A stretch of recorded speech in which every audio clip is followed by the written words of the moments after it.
Assalamualaikum warahmatullahi wabarakatuh. Alhamdulillahirabbil alamin wa bihi nasta'in ala umurid dunya waddin wassalatu wassalamu ala asyrafil anbiya'i wal mursalin sayyidina wa maulana Muhammad sallallahu alaihi wasallam. Amma ba'du.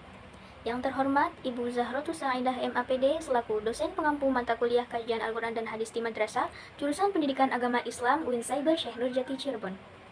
Perkenalkan, saya Suci Nuramadini kelas PAI 3C dengan NIM 2381010139. Di sini saya akan menjelaskan atau mempresentasikan kajian Al-Quran dan Hadis di Madrasah dengan tema menghayati keotentikan Al-Quran. Mari kita simak videonya bareng-bareng ya. Oke, yang pertama adalah mengetahui sejarah turunnya Al-Quran.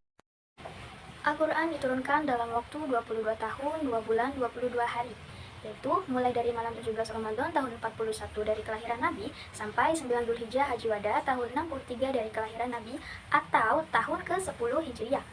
Nah, permulaan turunnya Al-Quran itu adalah ketika Nabi SAW sedang bertahanus atau beribadah di Gua Hira. Kemudian pada saat itu turunlah wahyu dengan perantara malaikat Jibril Al-Amin dengan membawa beberapa ayat-ayat Al-Quran. Nah, surat yang pertama kali diturunkan adalah surat Al-Alaq ayat 1 sampai 5. Nah, kemudian sebelum wahyu itu diturunkan, telah turun sebagian irhas atau tanda dan dalil sebagaimana hadis yang diriwayatkan oleh Imam Bukhari dengan sanad dari Aisyah yang menunjukkan akan datangnya wahyu dan bukti nubuwah bagi Rasul Shallallahu alaihi wasallam yang mulia. Nah, di antara tanda-tanda tersebut nih adalah mimpi yang benar dikala beliau tidur dan kecintaan beliau untuk menyendiri dan berkholwat di Gua Hira untuk beribadah kepada Tuhannya. Nah, kemudian memahami keotentikan Al-Quran sesuai dengan firman Allah Subhanahu wa taala pada surat Al-Hijr ayat 9 yang artinya, sesungguhnya kamilah yang menurunkan Al-Quran dan pasti kami pula yang memeliharanya. Artinya, kemurnian dan keotentikan Al-Quran itu selalu terjaga sejak diturunkannya kepada Nabi Muhammad SAW hingga akhir zaman kelak. Keindahan bahasa dan kandungan ajaran serta tuntunan hidup umat manusia adalah salah satu kemujizatan yang menjaminnya. Tidak akan ada satupun manusia yang bisa menirunya. Kemudian adalah tantangan kebenaran Al-Quran. Nah, sejak dahulu, orang-orang kafir itu menuduh bahwa Al-Quran itu hanyalah sejenis mantra-mantra tukang tenung dan kumpulan syair-syair. Nah, mereka ini mengira bahwa Al-Quran adalah karangan Nabi Muhammad SAW. Nah, tantangan Al-Quran yang dimaksud adalah yang pertama, Al-Quran menantang siapapun yang meragukan kebenarannya untuk mendatangkan secara keseluruhan Al-Quran tersebut. Hal ini sesuai dengan firman Allah dalam Quran Surat At-Tur ayat 33-34. Kedua, Al-Quran menantang siapapun yang meragukan kebenarannya untuk mendatangkan satu surah saja dari Al-Quran tersebut. Hal ini terkandung dalam Quran Surat Al-Baqarah ayat 23. Nah, kemudian yang ketiga, Al-Quran itu menantang siapapun yang meragukan kebenarannya untuk mendatangkan 10 surat dari Al-Quran tersebut.